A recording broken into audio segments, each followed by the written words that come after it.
Hinumdum pa ba ka sa kaning 1998? Kabalo ba ka sa mga panghitabuan ni Tuiga? Did you know Google was founded in 1998? The first iMac was released in 1998. Bill Gates got smacked with a pie in 1998. Meanwhile, sa tuang dapit ka Korean buffet called Woorijib was also established in 1998. Huh? Unsay relevance? Unsa na siya? Unsa din naa sa Woorijib? Mao ni akong first time nga moadto dire and I'm gonna take you with me. Nata karon dire sa atbang sa Apo View. Nahan lang sa People's Park. Mao ba na to ang mga amiga sa akong uyab? Woorijib in Korean means home, our home. Ang lugar kung asa ka pinaka-komportable mosulod and seemingly ing ani nga vibe ang ilang gina-aim. According po silang slogan there, the home of Korean buffet. Mapapawu ka sa sarap. Woo!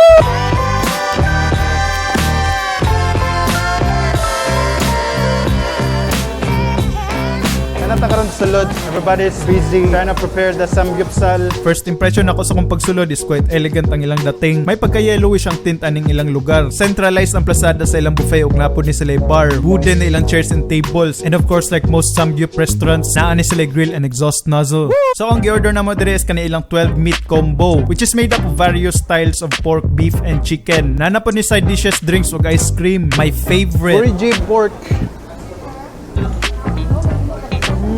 Malinam-nam. Na may iyang pagka-season, no? Savory, buttery, pork. We're hardly ever talking. Ako lang ang dili busy dire kay gipatangan kong pagkaundaan. Langgaw ko. Delicious. Very sweet, a bit spicy, chewy, more bulad. Dilis ganit, no? Bulad ganit, no? Carl, so mga bulad man siya, Carl. Got this Pinatamis. Marahog ni ulit bukid sa akong natilawan. As perfect as my grandma's cooking. This time, chicken. Totoo. It's a few seconds of heaven. So here's another chicken. It's fried. This is my first time eating this fish cake. Sweet. Asya pagkamurag tempura. Murag fishball ang iyahang aftertaste. So this is seaweed soup. Interestingly, kaning seaweed soup or myeokguk in Korea is traditionally consumed by mothers pagkahuman nila mga anak. Makatabang nigpaayo silang postpartum wounds. Makatabang po nighatag og nourishment sa ilang baby. And to honor this act, gina-serve na po ni siya taga-birthday. Spicy talong. Pinana ba? Like 80% of the food is sweet. Still good ang quality, but I think it's too sweet for my taste. Personally, I am a salty person. Ako kuya, bulagin siya nagkuha kimchi. Di man siya makaw kimchi. Ang natong seaweed.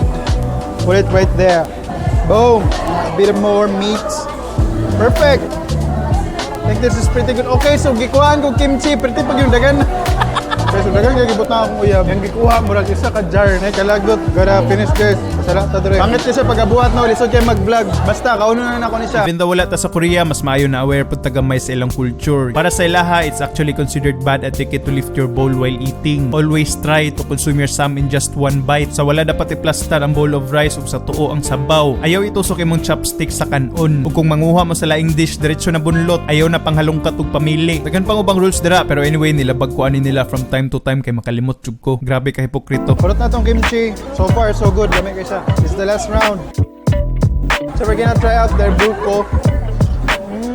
Grabe ka milky. Mas nag-aangat ang milk ug ang sweetness. Murag nanan sa background ang buko, no? Kind of a different style, but lamig yapon.